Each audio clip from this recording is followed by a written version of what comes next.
Fear says you're not enough. The walls are too high. The giants are too strong. The battle is too great. But fear was never the end of the story. Because when God calls, He also strengthens. Through rugged terrain, across uncertain ground, into the dark valleys of life, He gives courage to keep moving forward. When the journey feels too long, when the path ahead is unclear, when every step demands more than we think we have, God goes before us. Strength for the journey, faith for every step, courage for the calling.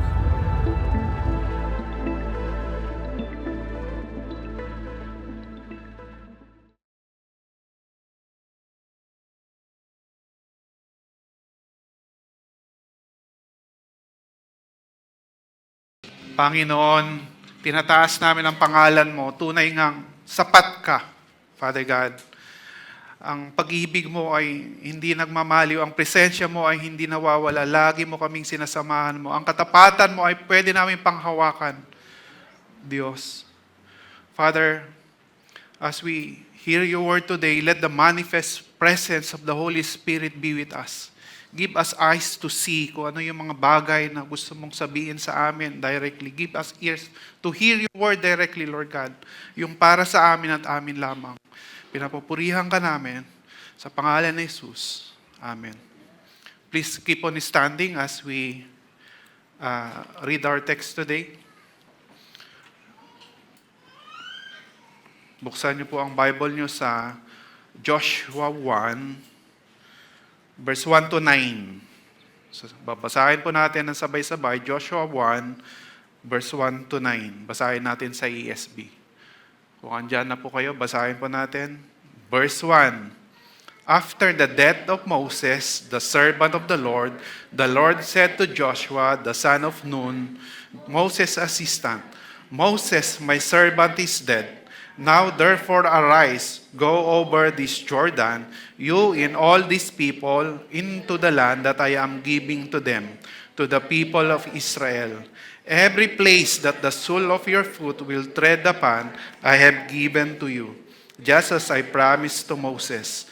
From the wilderness and this Lebanon, as far as the great river, the Euphrates, all the land of Hittites, to the great sea, towards the going down of the sun, shall be your territory. No man shall be able to stand before you all the days of your life. Just as I was with Moses, so I will be with you.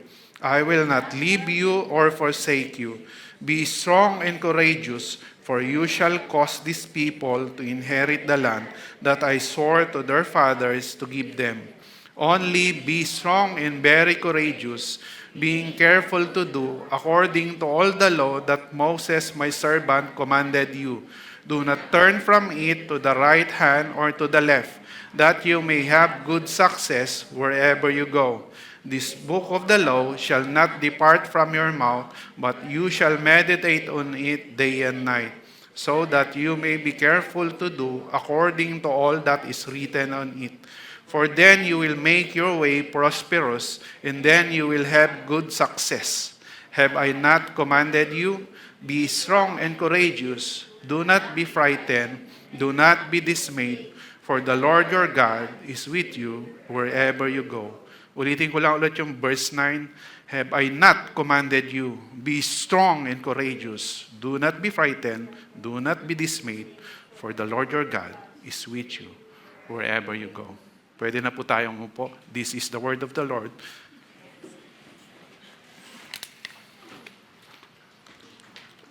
Good morning, 9 a.m. service. Good morning, bro. Maraming familiar faces. Welcome po sa ating 9 a.m. service.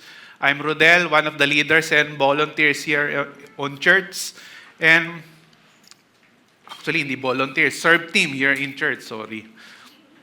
We just concluded last week yung Lead Last series natin. And we have seen the younger generation serving the Lord through different ministries, even to preaching. Grabe. Personally, it's humbling and proud moment for me to see yung mga younger generations being used to, yung ini-embrace nila yung serving God. They have the heart to serve God. And ito pang isa napansin ko, yung mga younger generation, they are way better than the older generation. Grabe. Grabe ang mga gift and skills and anointing na rin na binibigay ni Lord sa kanila. Nakakatuwang tingnan. At the same time, it's a proud moment for me to see yung mga pipeline of leaders, upcoming pipeline of leaders, that Victory Carmona is indeed a multi-generational church. Kaya wag kayong magtataka, from time to time, makikita nyo kaming mga younger generation na nagpipreach o nagsiserve. Because these church give a platform to us younger generations. Grabe, makatawa kayo Sige na nga, punta na nga tayo sa preaching natin. We are now starting a new series called to Courage. And I believe this is one of the series that will, regardless kung anong season natin, it will speak to us. And we will be looking at the different stories in the book of Joshua on how do we respond on the different seasons of our life.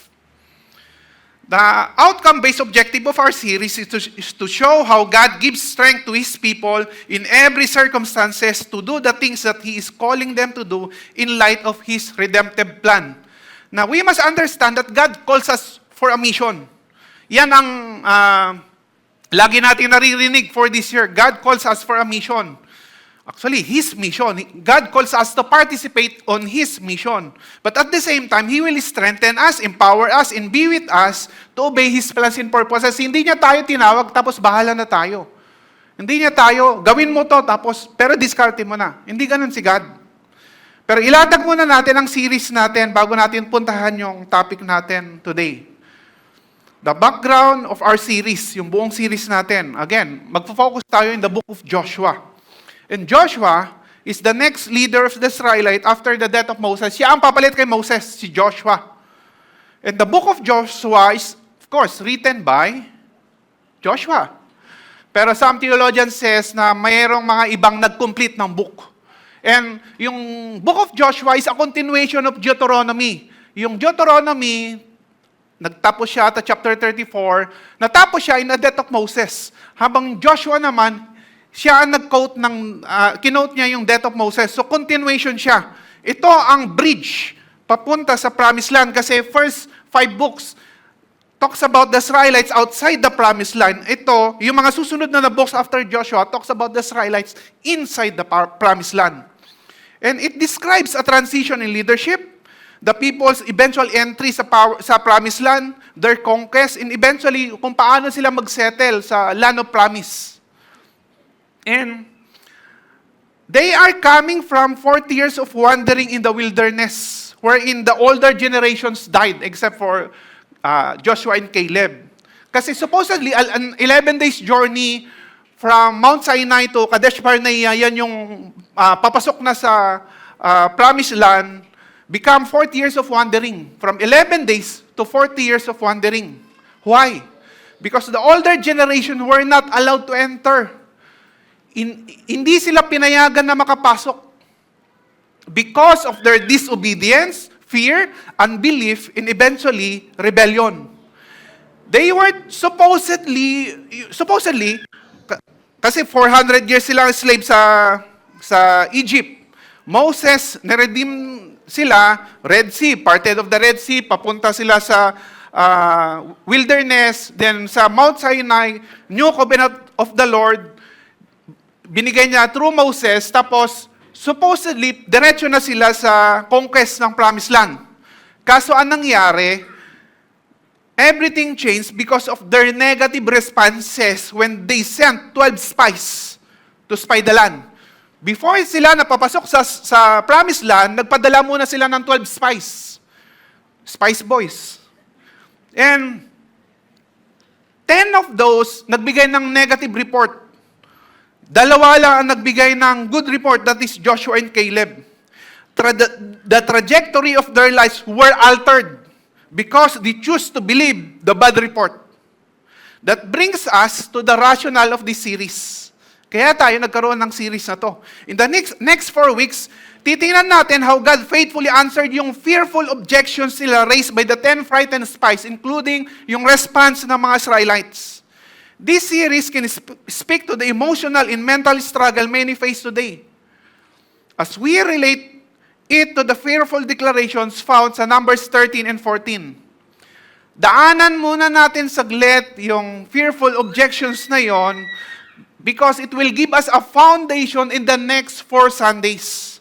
Dito kasi natin i-contrast yung preaching natin in the next 4 Sundays. Pwede niyong basahin sa bahay yung buo ng Numbers 13 and 14 para mas maintindihan nyo dahil saglit lang natin dadaanan.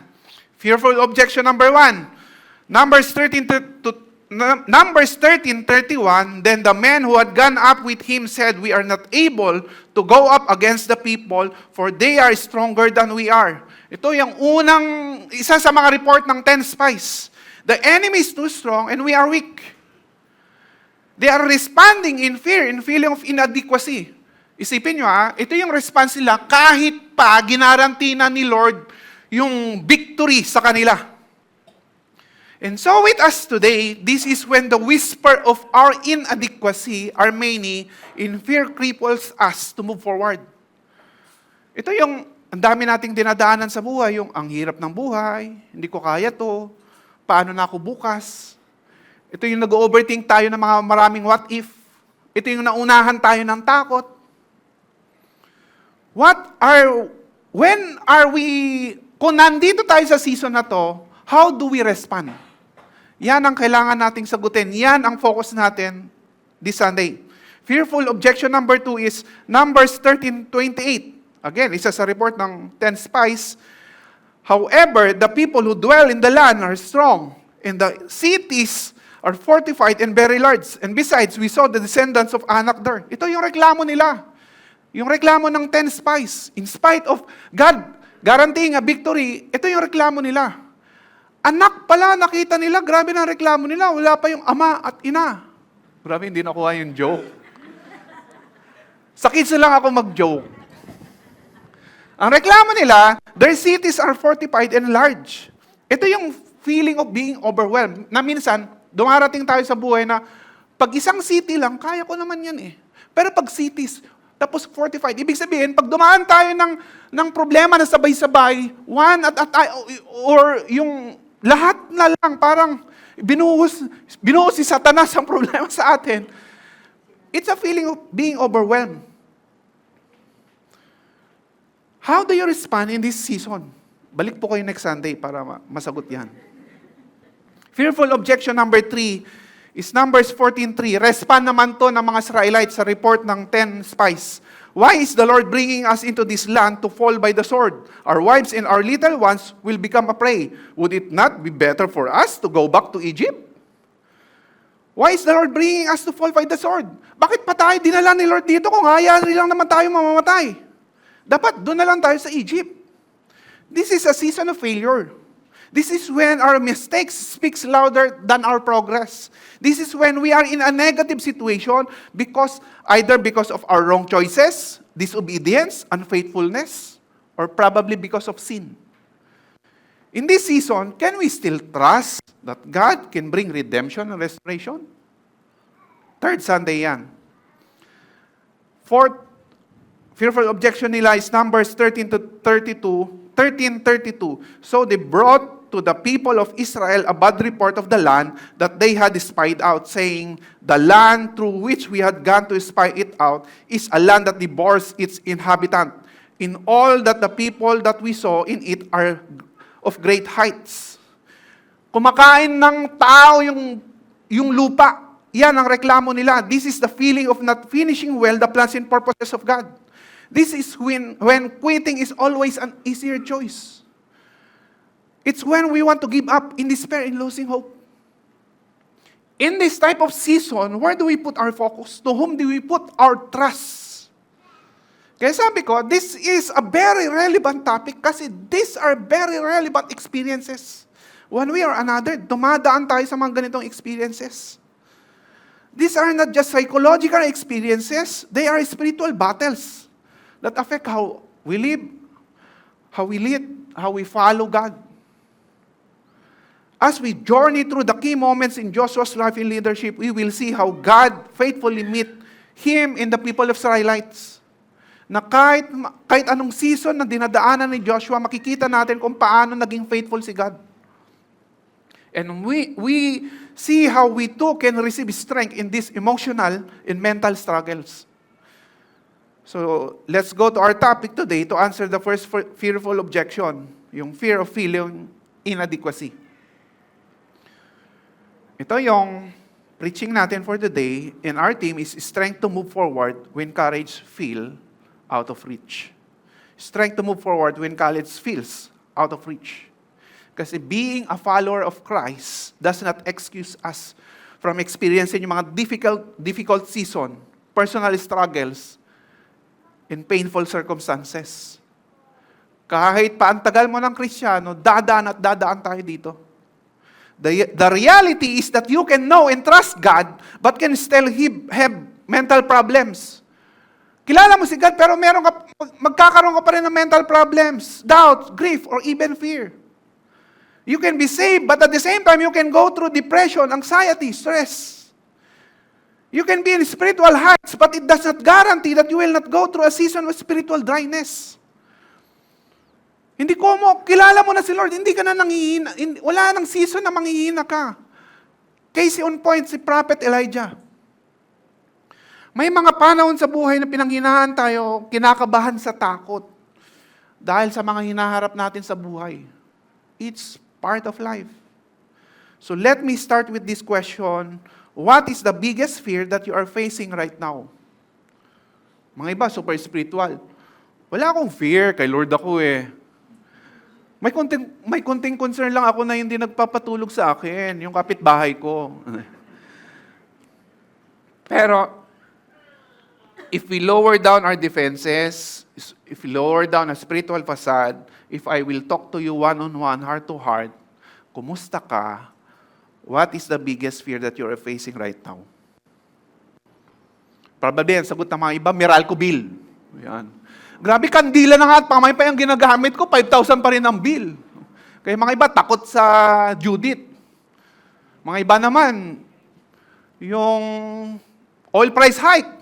Musta yung mga nakadiesel? Sana hindi pa palo ng 100 ulit. Mga iba naman, nakikiproblema sa parking sa baba kahit wala pang sasakyan. Hindi, kayo naman, may balak kasing bumili. Kayo naman, may balak bumili. Mga ibang kabataan, stress na stress. 18 pa lang. Grabe, 18 na ako, wala pa akong boyfriend o girlfriend. 18 ka pa lang, be, huwag ka magmadali. Yung mga singles nga natin, kontento na walang boyfriend, di ba? Kontento na hindi makapag-asawa, di ba? Wala akong pinapangalanan, ha? Okay na sila, kahit hindi makapag-asawa. Tama ba?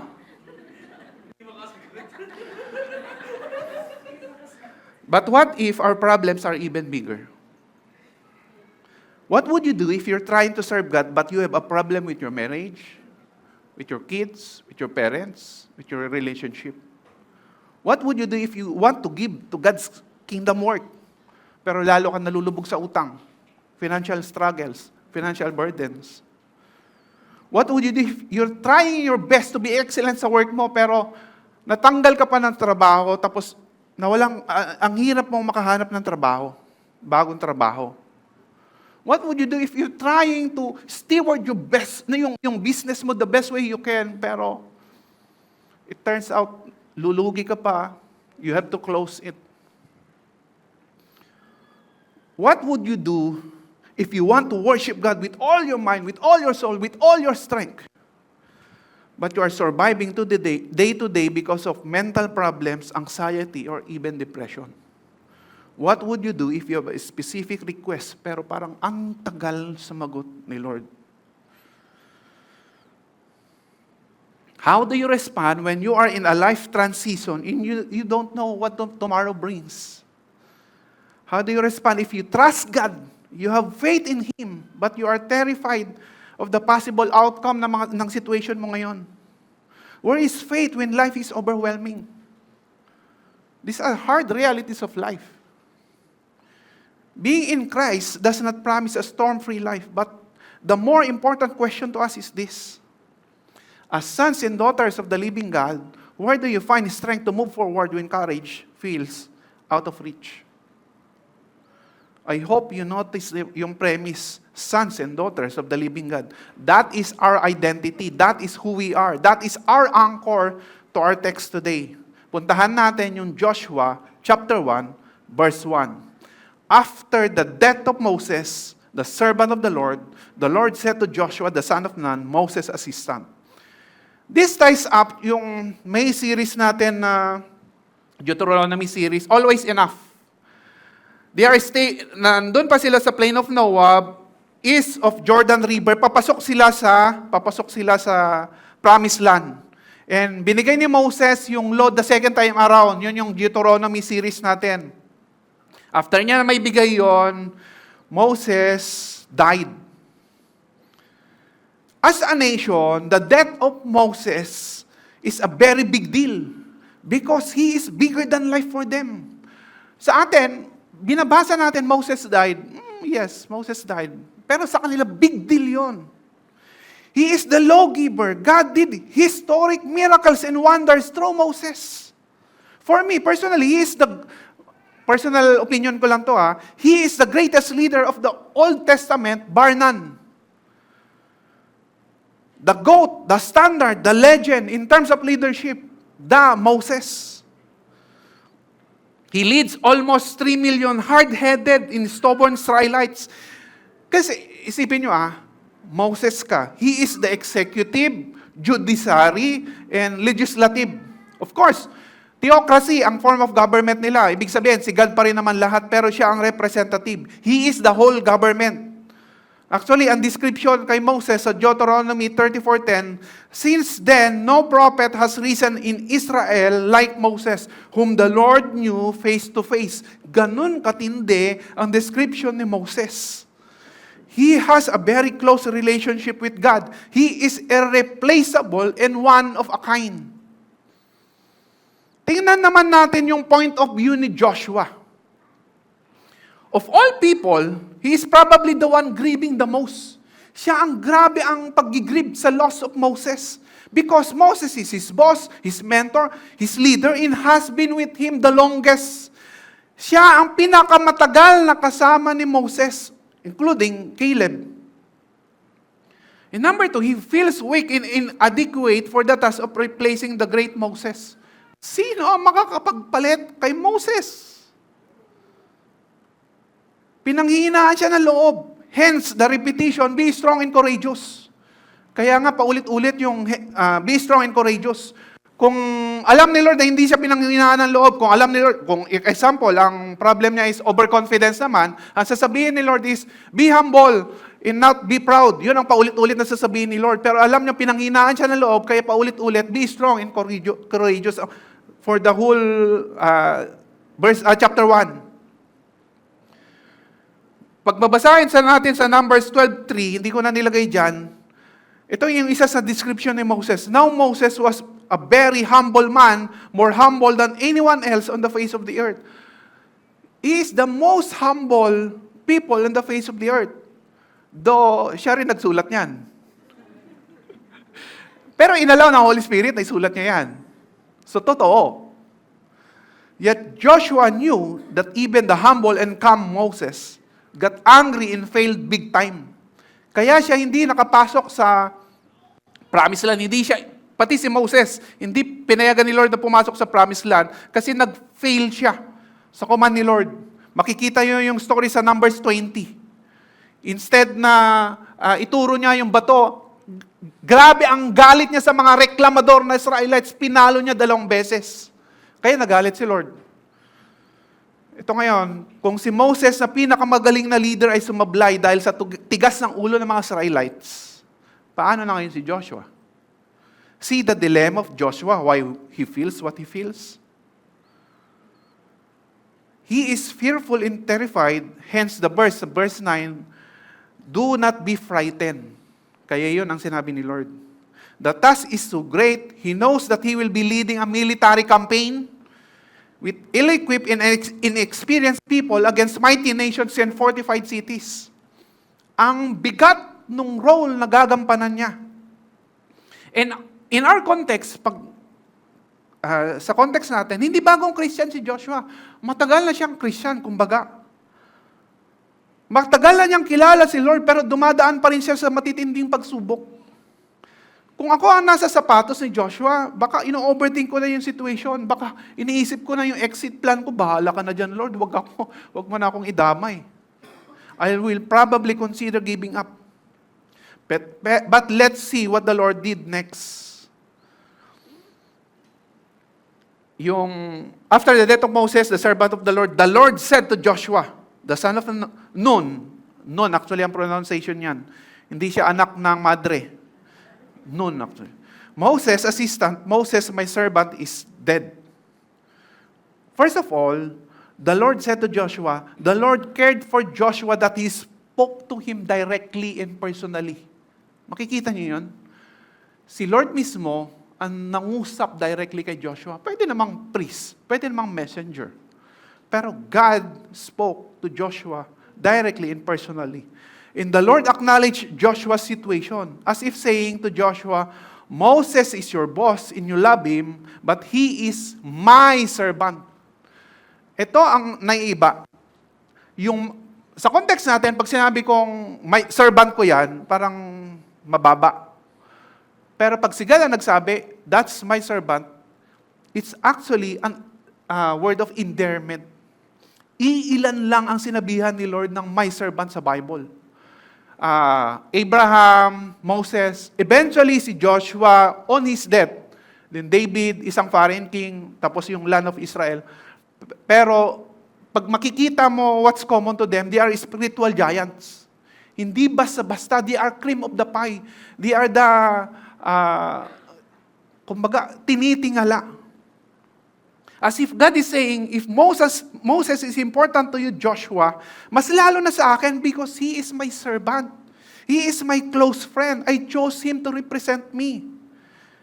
And when you read yung until verse 9, God's word to Joshua were intentional and talagang pili. Intentional. Deliberate yung mga words na sinasabi ni Lord kay Joshua. As if saying, I know you are grieving and I know that you are fearful and inadequate for the mission ahead. Alam ni Lord kung ano yung nararamdaman ni Joshua, alam din niya yung kakayanan ni Joshua. Hindi insensitive si Lord. He create us with emotion to better understand Him. God can just dismiss kung anong pinagdadaanan Joshua. Pwede naman niyang sabihin, gawin mo to Joshua. Diretso. Pwede niyang hindi na, wag mo nang problemahin niyang, gawin mo na yan. Pero hindi insensitive si Lord. He started it by acknowledging what Joshua is going through. Then the rest of the verses, God is comforting, strengthening, preparing, and empowering Joshua. This leads me to my point. God knows what you are going through and He cares for you. Kung anong pinagdadaanan mo, kapatid, God knows what you are going through and God cares for you. God sees your pain, knows your heart, understands even the silent tears. He knows even yung mga silent battles mo. Nothing is beyond God's attention. Nothing escapes His notice. If it is in your mind, it is in God's heart. He cares deeply about your every thought, worry, dream, stress. I don't know about you, but it gives Him peace. It gives Him peace and comfort just to understand na alam pala ni Lord yung pinagdadaanan ko. That I may not understand His plan. I may not agree to His plan and purposes on my life, especially yung mga struggles and pain. But just to know na naiintindihan niya ako and He cares for me, it gives me comfort. And God calling Moses, my servant kay Joshua, it gives Joshua a handle to hold on. Merong panghahawakan si Joshua. He is showing to Joshua that the identity of Moses is based on who God is. And so with us today, God said in 2 Corinthians 6:18, and I will be a father to you, and you shall be my sons and daughters to me, says the Lord Almighty. In a season of difficult time, personal struggle, painful circumstances, always remember that our identity is found in God. We must always have a full confidence to declare, anak ako ni Lord. Alam niya ang pinagdadaanan ko at hindi niya ako pababayaan. May problema ka sa relationship mo, anak ka ni Lord. May problema ka sa finances mo, anak ka ni Lord. May problema ka sa future mo, anak ka ni Lord. Sabihin mo sa katabi mo, anak ka ni Lord. Sagutin mo siya, mahal ka ni Lord. Don't let your circumstances define you. Let your identity in God shape you. Going back to our text, now therefore arise, go over this Jordan, you and all these people, into the land that I am giving to them, to the people of Israel. The Hebrew word for arise is kum. To rise, stand, or arising to action. As if God is saying, you're grieving Joshua, but you need to move forward. You are in fear, but it's time to go over Jordan River and conquer the promised land. You feel inadequate, but your limitation does not stop my call in your life. Kasi pag ibabacktrack nyo, actually, kinumission na siya ni Moses sa Deuteronomy 31. Moses originally commissioned Joshua. Now God is giving him charge. God is commissioning Joshua. The second time around, si God mismo nagko-commission sa kanya. This leads me to my point. Your situation or capability does not cancel God's calling in your life. Your situation or capability does not cancel God's calling in your life. When God calls you for His mission, He already factor in yung mga situation mo. Finactor niya yung season mo. Finactor na niya yung capability mo. Finactor na niya yung weakness mo. Finactor na niya even yung failures mo. Because God's calling in your life is not based on your ability. It is based on His capability. It's all about His grace. It's all about His mercy. Like Joshua, you're maybe in a season of transition right now. And God's word for you is arise. Arise. And obey the calling that He put in your life. Go back to the mission that God put in your heart. I believe that your healing, comfort, peace, and even clarity of direction comes with His presence as you focus on His mission instead of your situation. Ulitin ko ulit. I believe that your healing, your comfort, your peace, even the clarity of direction comes with His presence as you focus on His mission instead of your situation. My point is, unahin mo yung mission na pinapagawa sa iyo ni Lord kaysa sa situation mo. Romans 11:29, for God's gift in His calls are irrevocable. Hindi nag-adjust si Lord. God did not adjust Joshua's original calling for Moses because he is in grief, fearful, or terrified.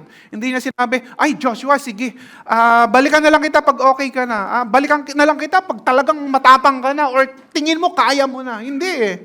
God gave His command to Joshua in spite of it all. Same with us. The word of God for you is this. Yes, you're in pain, in grieving, but do the mission I called you to do. Yes, you're fearful, inadequate, but go to the place I am calling you. Yes, you're struggling, but minister to this person, pray for this person. God is calling us in spite of it all, in spite of what we are going through. God is calling us to an even if kind of faith. Question, what do you think God is calling you personally to do? Ano yung tingin mong personally na gusto ipagawa sa iyo ni Lord? What do you think is God's mission in your life? Going back to Joshua 1, every place that the sole of your foot will tread upon, I have given you. A guarantee. Just as I promised to Moses, from the wilderness and this Lebanon as far as the great river, the river Euphrates, all the land of the Hittites to the great sea towards the going down of the sun shall be your territory. I have given. Grabing kinaranti ni Lord, done deal na, hindi pa sila nakakapasok sa promised land, tapos na ang laban.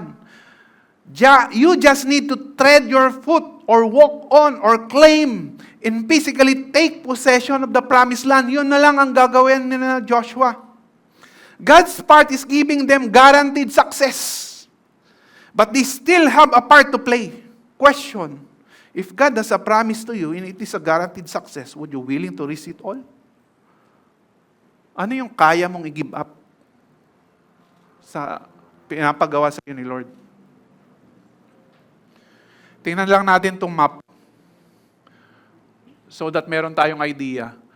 Yung red line, yan yung promise na binigay ni Lord sa Joshua 1. From wilderness to Lebanon, wilderness sa lower part, Lebanon sa taas. Euphrates River sa Mediterranean Sea, ganun kalaki. Sa present day map natin, kung ang binibigay talaga sa kanila is all of Jordan, some part of Saudi Arabia, most of Iraq, most of Syria, all of Lebanon. Ganun kalaki ang binibigay sa kanila ni Lord. Pero ang na-conquer nila is yung blue line. Yan. Ay, walang laser. Blue line. Yan. Yan ang na-conquer nila. Because they settle down instead of continuing their conquest. God is sovereignly giving the promised land to them, but it does not negate the responsibility to take what is given. Meron kasi silang responsibility.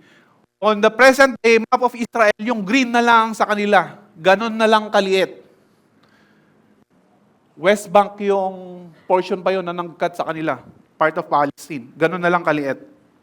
And gusto ko lang ipakita sa inyo para meron kayong idea. I have a lot of commentaries on that map, pero lalayo tayo sa series natin. But one thing is also sure, God's promise to Abraham was eventually fulfilled. From a family, eventually to a nation. If God promised it, He will do it. Balik tayo sa Joshua. Verse 5, no man shall be able to stand for you all the days of your life. Just as I was with Moses, so I will be with you. I will not leave you or forsake you. God is not just giving Joshua a command, but He is also giving him a promise. Sabi ko kanina, hindi yung, gawin mo to, pero bahala ka na, diskarte mo na. Hindi ganon. Si Lord pa rin ang mag-a-accomplish. Grace pa rin niya ang dahilan ng success ni Joshua. Yung verse 5 alone carries 3 promises. Tingnan natin, no man shall be able to stand before you. This is a divine guarantee of triumph. God promised Joshua that they will conquer all their enemies. Pero may condition yan. Titingnan natin sa succeeding verse. But it is also a guarantee that God will fight with them. Second is, just as I was with Moses, so I will be with you. A reminder of God's faithfulness. Joshua struggled with inadequacy in the shadow of Moses. So God reassured him that the same power that parted the Red Sea, yan din ang power na sasama kay Joshua. Yung power na sumama kay Moses, yun din ang sasama kay Joshua. Third is, I will not leave you or forsake you. This is the ultimate promise of God's presence. God commits to never abandoning Joshua no matter how difficult the trials become. Grabe, isang verse pa lang yan, 3 promises. Of course, these specific promises are for Joshua in his specific situation. Hear me out. These specific promises are for Joshua for his specific situation. But the principle still applies to us today. God's nature and character did not change. He is the same yesterday, today, and forever. This leads me to my point. Our greatest hope in life is found in God's promise and in His divine presence. Our greatest hope in life is found in God's promise and in His divine presence. That you may be struggling right now or in a discouraging situation, but you need to acknowledge that God is still God and He is still in control. He can still do miracles and wonders. He still has the power to do the impossible. God is bigger than your circumstances, mightier than yung capability mo. God is more than able. We serve a God that can do exceedingly above and beyond anything we can ask, hope, think, or imagine. Things might be out of your control, but they are not out of God's power. Ano man ang situation mo, kapatid, tingin mo man nahihirapan ka, tingin mo man imposible yan, that is not outside of God's power. We may go through far, but God will not leave us nor forsake us. Hindi tayo iiwan at hindi niya tayo pamabayaan. Kaya lang tayo minsan nawawalan ng pag-asa is hindi natin pinanghahawakan yung promises ni Lord.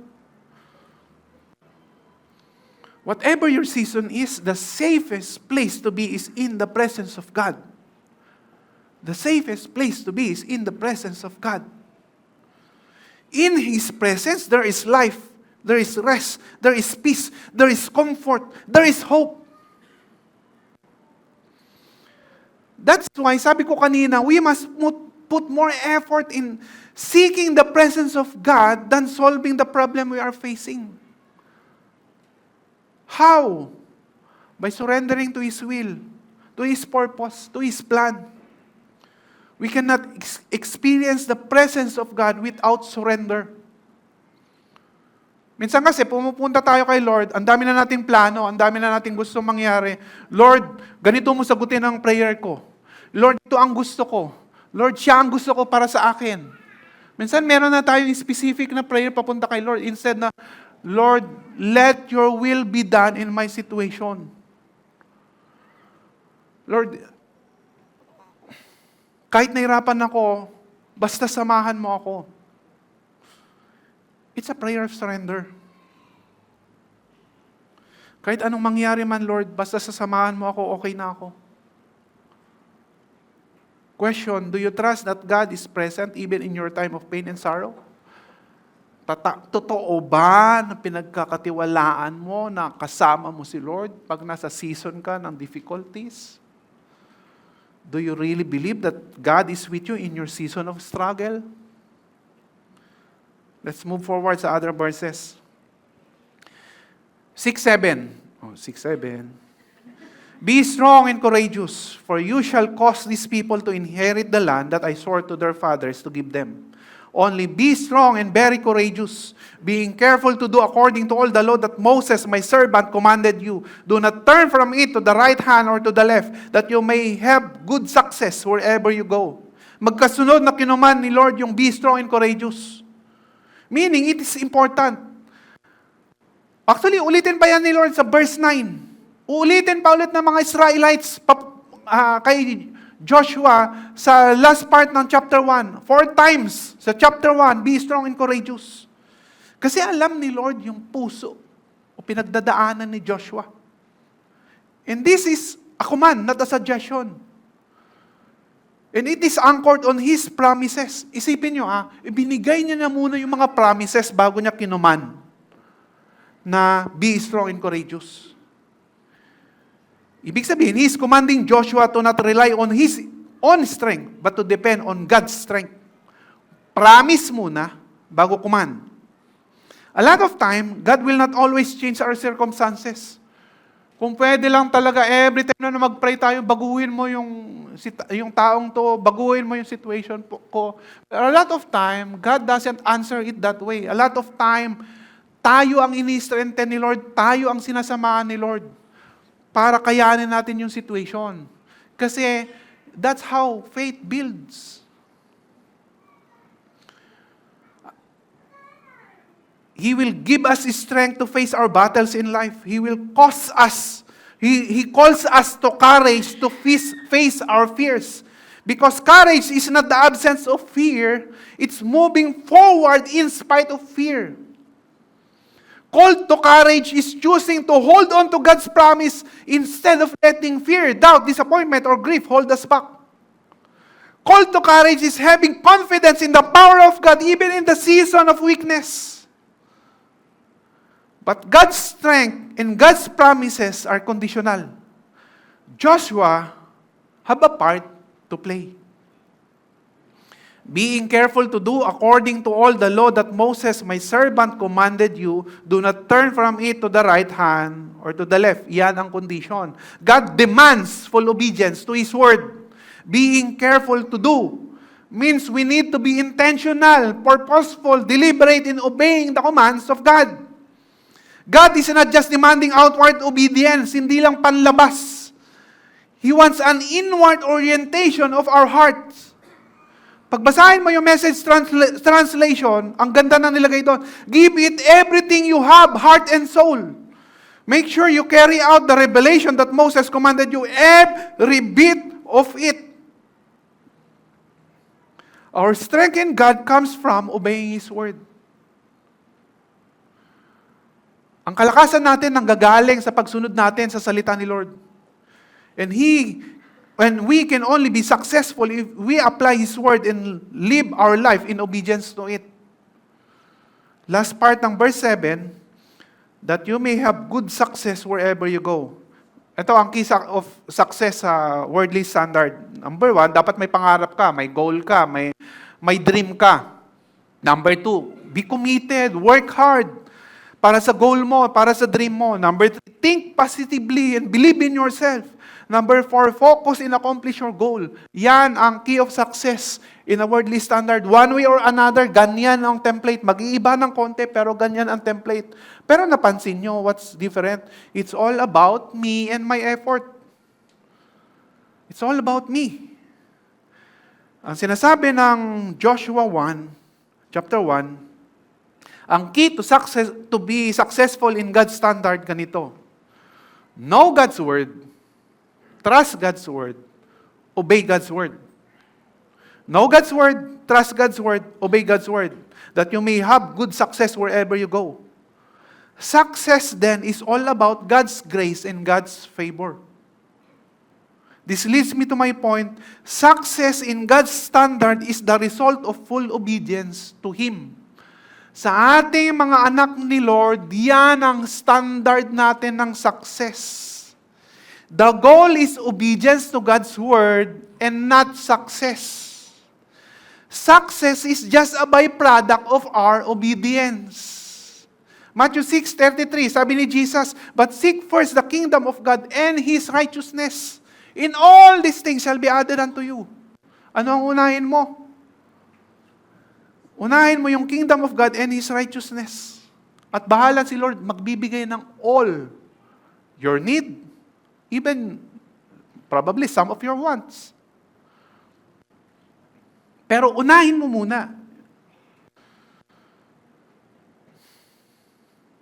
God is not calling us to be successful, but to be obedient. To be faithful and to seek Him and His righteousness.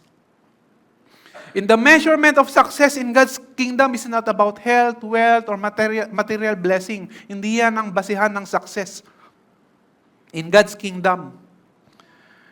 The ultimate measure of success is to hear God says, well done, good and faithful servant.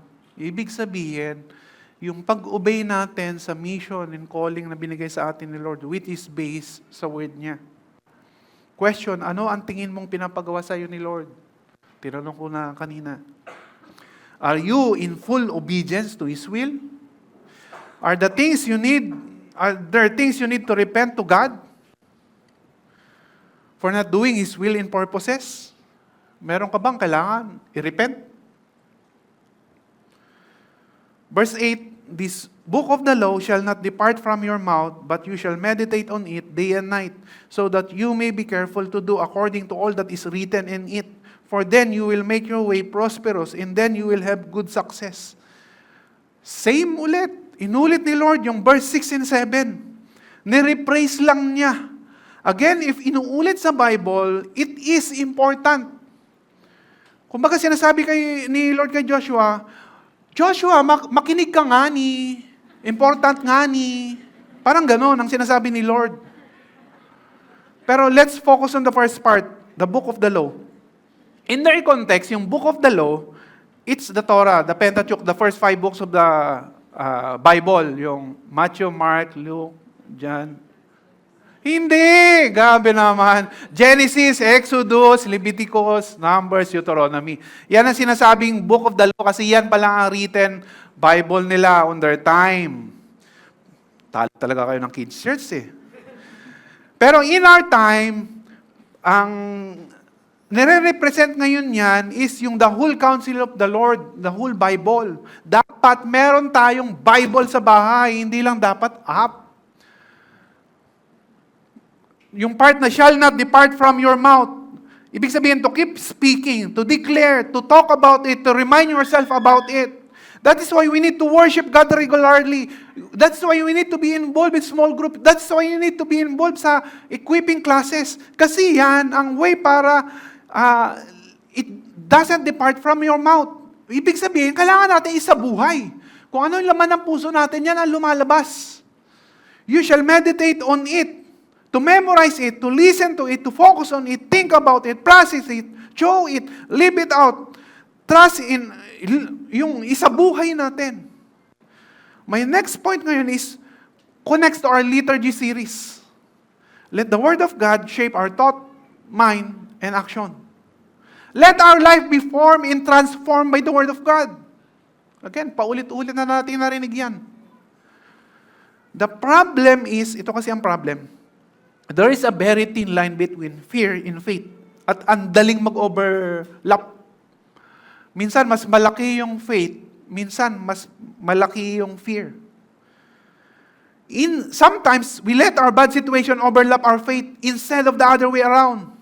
When we are in a season of difficult time or painful circumstances, meron tayong tendency yung mag-overthink, yung worst case scenario, instead of focusing kay God. We focus on our fear instead of God's Word. We have the tendency to focus on the what if. Because we want to have gusto natin ma-regain yung sense of control. Kasi yung kaiisip natin ng worst case scenario, doon tayo lalong na-stress. Nagkaka-anxiety, nagkaka-depression.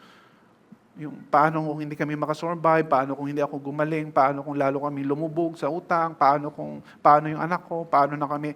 Yung alam mo yun ang binaverbalize natin, yun ang minamagnify natin instead of the word and promises of God. When we are hurting, it's hard to live out our faith and it's hard to experience the grace of God.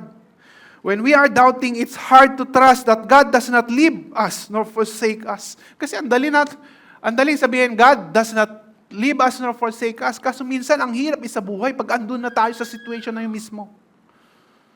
But hear me out, church, stop believing the lies of the enemy. Stop making your pain bigger than God. Don't let your fear, pain, or grief define you. Make your faith bigger than your fear by speaking it and meditating the Word of God to your life and to your situation. Go back to the Word of God to reaffirm your faith and deepen your faith. 4 times sa Bible, sinabi, the righteous shall live by faith. The righteous shall live by faith. Faith, hindi yung sa circumstances, hindi sa fear. Pero sinabi rin sa Romans na faith comes from hearing and hearing the Word of God. Ibig sabihin, in our context, faith comes from hearing and reading kasi meron na tayong Bible dapat. Faith comes from hearing and reading the Word of God. Doon na de-develop ang faith natin. Doon din mas ma-magnify yung faith over fear. Hear me out, church. God is with you. God is for you. God sees you. God hears you. God knows you. God cares for you. God values you. God loves you. Pagbabasahin niyo yung Bible, makikita niyo yan. God is with you. God is for you. God sees you. God hears you. God knows you. God cares about you. God values you. God loves you. It cost God so much to redeem you. His Son Jesus lived the life that you should have lived, died the death you should have died. And rose again from the dead to offer you salvation and forgiveness. If you repent and believe in Him. Acknowledge your situation, but magnify God in your life by reading His Word and make Him bigger in your mind by meditating on it. Let me repeat that. Acknowledge your situation. Kung if you're in fear, in you, you're overwhelmed, you're stressed, you're anxious, even if you are depressed, acknowledge your situation, but magnify God in your life by reading His Word. And make Him bigger in your mind by meditating on it. Basahin natin yung last part of Joshua. Have I not commanded you, be strong and courageous, do not be frightened, do not be dismayed, for the Lord your God is with you wherever you go. For the third time, God called Joshua, be strong and courageous. He acknowledged his situation, but says to focus on not to focus on what he feels, not to focus on his circumstances. Then he repeated again his promise of his presence. Makulit si Lord dahil alam niyang madali tayong mag-shift from unbelief, then disobedience, then rebellion. Case on point, mga Israelites sa Numbers 13 and 14. Yung fear nila napunta sa rebellion, kaya hindi sila nakapasok sa promised land.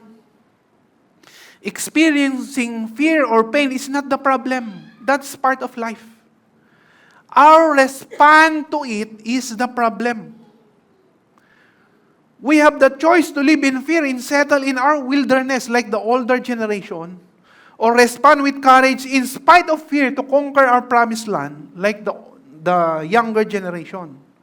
It's either we focus on magnifying our situation or magnify who God is, entrusting that He will always be with us, even in the dark seasons of life. This leads me to my one-point lesson. God's promise of His abiding presence is essential for cultivating that strength and courage needed to face the battles in your life. God's promise of His abiding presence is essential for cultivating the strength and courage needed to face the battles in your life. When courage is out of reach, God is your source of strength to face the battles. Meron ng assurance si God na kasama natin siya. God's promise of His presence is our comfort. It's a challenge to trust Him more, to rely on His strength, to move forward with confidence, kahit hindi man natin alam yung what the future holds. Let me wrap it up. Alam niyo kung ano yung original na pangalan ni Joshua? Actually, Joshua is not his original name. Yung original name niya is Hosea. Means salvation, He saves. Pinalitan niya ni Moses ng Joshua, Yehoshua. Yehoshua means Yahweh salvation, the Lord saves. Alam niyo kung sinong kaparehas ng pangalan ni Joshua sa New Testament? It's Jesus. Ancient Greek yung Jesus. Yung Yehoshua at Yeshua parehas lang. Means Yahweh saves or God is salvation. And some theologians believe that Joshua is a type or foreshadowing picture of Jesus Christ in the Old Testament. Joshua led Israelites to the promised land, fulfilling God's ancient covenant promise. In terms of God's redemptive plan, we are not Joshua. Jesus is, in terms of God's redemptive plan. He is the ultimate fulfillment of God's redemption.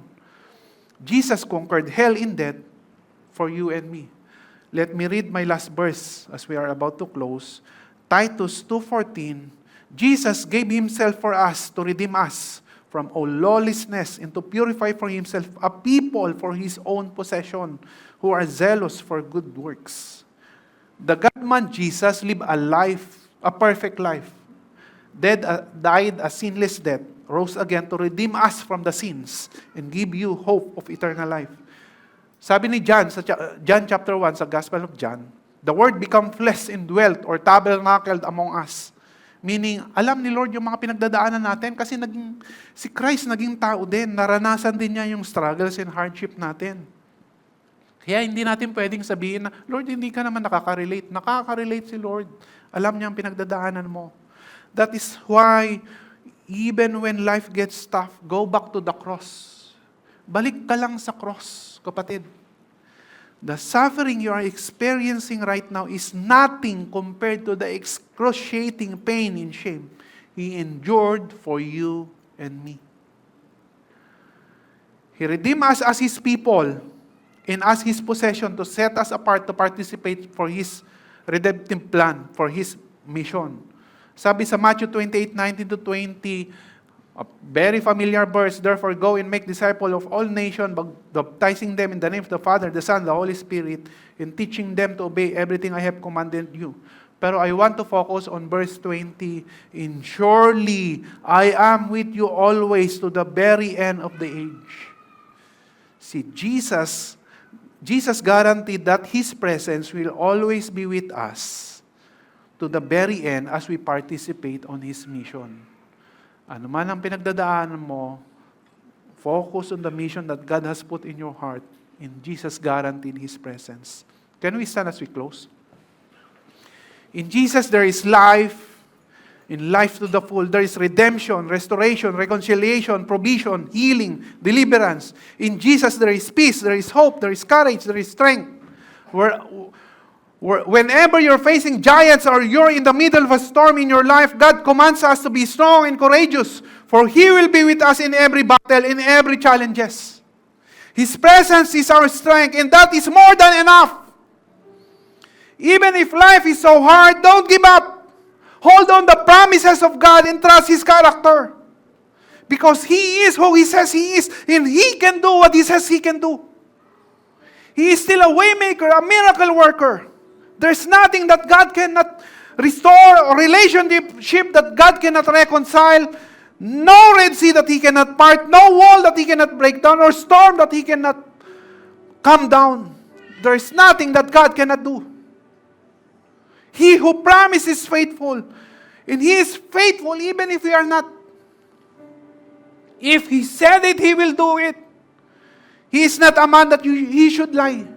Kung pinamis siya ni Lord, gagawin niya yan.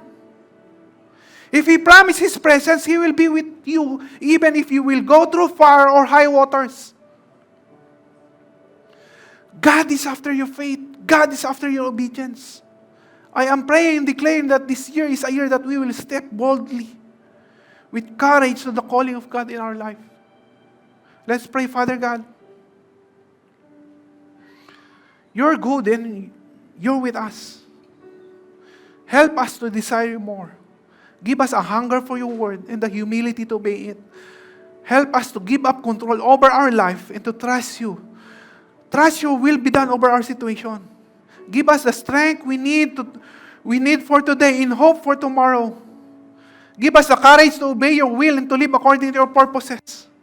Remind us that our identity is found in you alone and not found in anything or anyone else. Father, ease my stressed out mind. Heal my tired body. Do miracles in my situation. Even if my circumstances does not change, I will still have faith in you. I will still obey you. I will still believe that you are working in and through me. Forgive me, Father. In times I'm doubting. I repent in times I am disobedient. Give me ears to hear your words, even if I am in fear or in pain.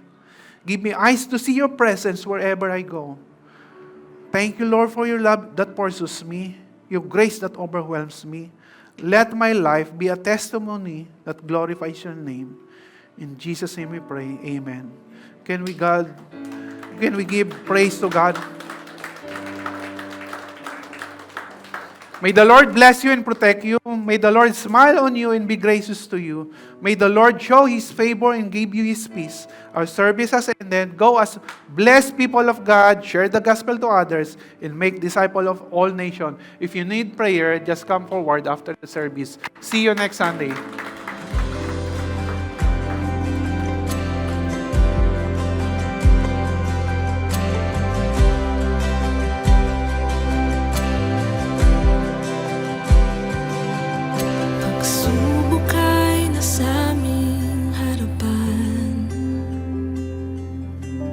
Lakas mo ay dama sa kahinaan.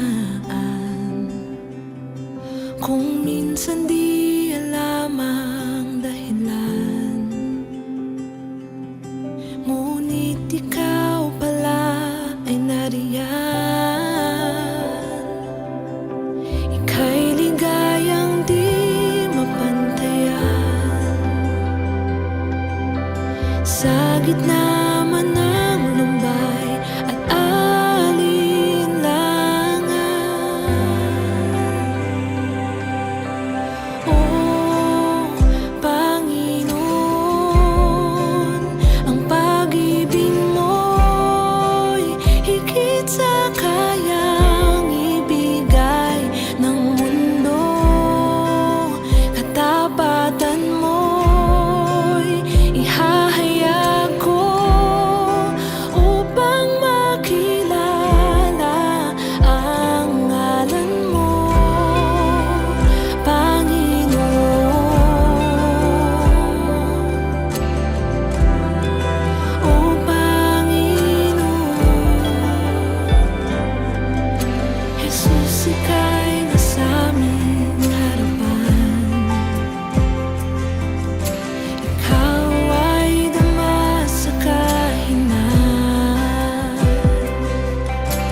ihahayag ko upang makilala ang ngalan mo, Panginoon. O Panginoon.